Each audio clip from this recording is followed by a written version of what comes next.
Good afternoon. My name is Jerlene Tatum, Jerlene.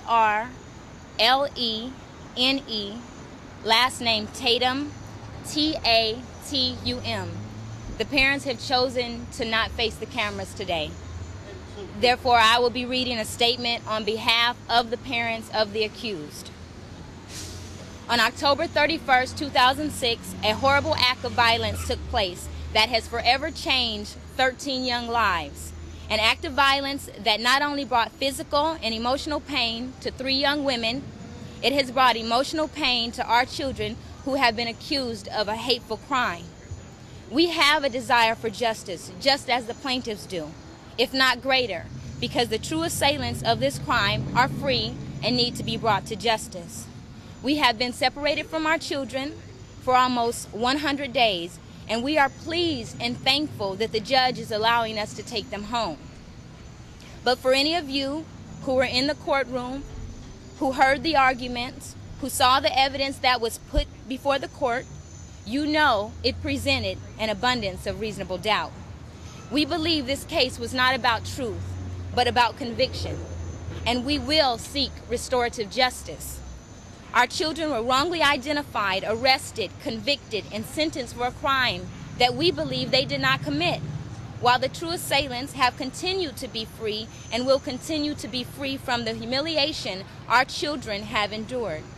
Our children never denied that they were near the site of the crime. They had no reason to deny it because they had nothing to hide. Some may ask, why did they not attempt to stop it?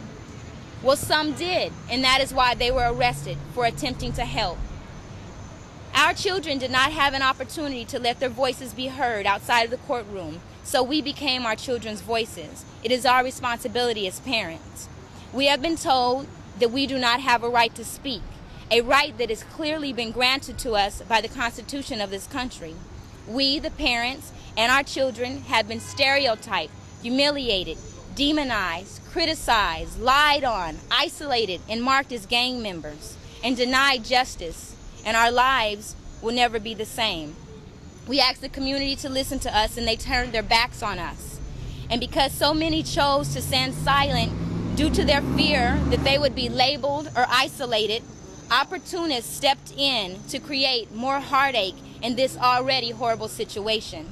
We turned to the media to pass our message, and they twisted our words and told half-truths in order to hike up their ratings or sell another paper.